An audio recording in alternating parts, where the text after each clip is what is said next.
Hello, what's up you guys? It's me, Sir Dan, and for today's tutorial video, we'll try to find the radius and interval of convergence using ratio tests. Now let's start with this. X minus c r. This is where it converges.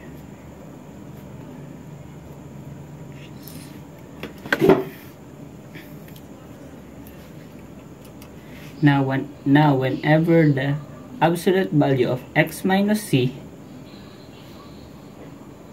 is greater than r,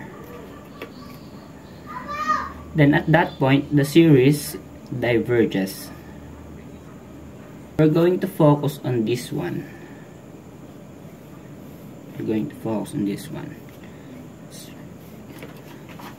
Now, to get rid of the absolute value symbol, we could say that x minus c is less than r but greater than negative r.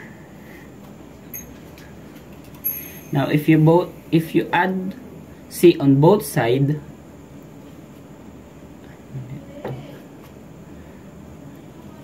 see that x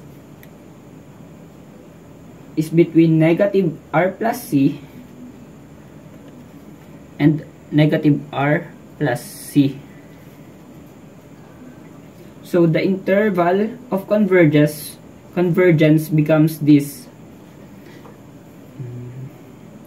negative r plus c, comma r plus c.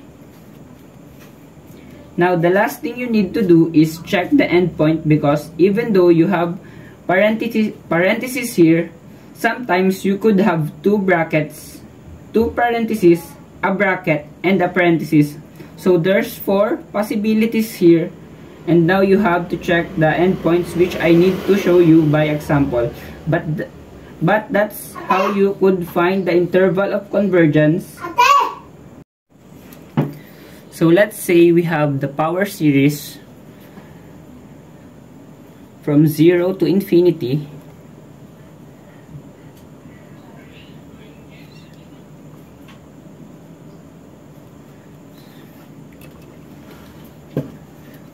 Of x to the n over n factorial.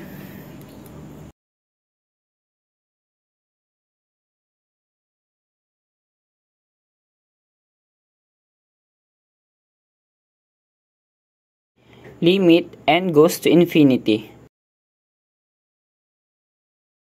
of u sub n plus 1 divided by u sub n. We need to see where it's less than 1, where the series converges.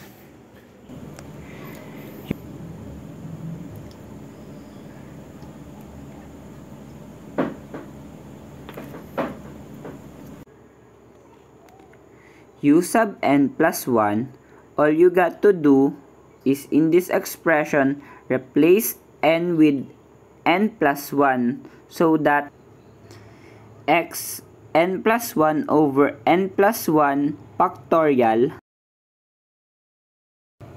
u sub n is equals to x n over n factorial. That's just the original expression. So let's take the limit as n goes to infinity.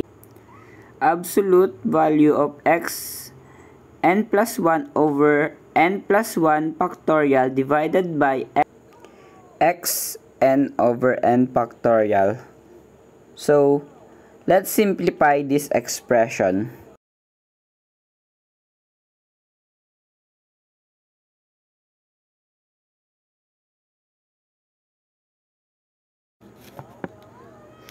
X to the n times x to the first power over n plus 1 factorial is n plus 1 times n factorial. Using the expression keep change flip, we're going to change division to multiplication.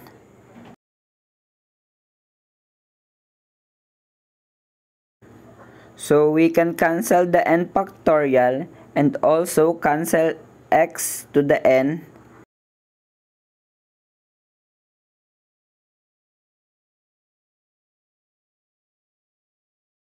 Now we're left with limit of n goes to infinity,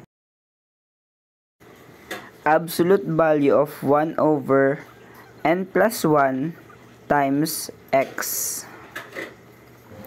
Now, as n goes to infinity, what happened to 1 over n plus 1?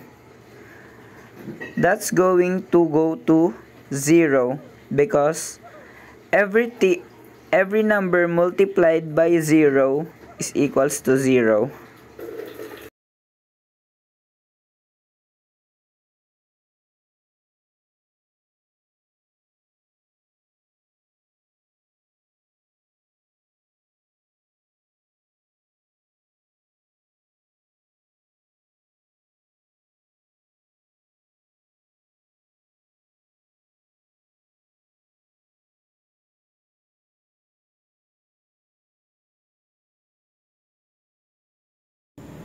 Okay,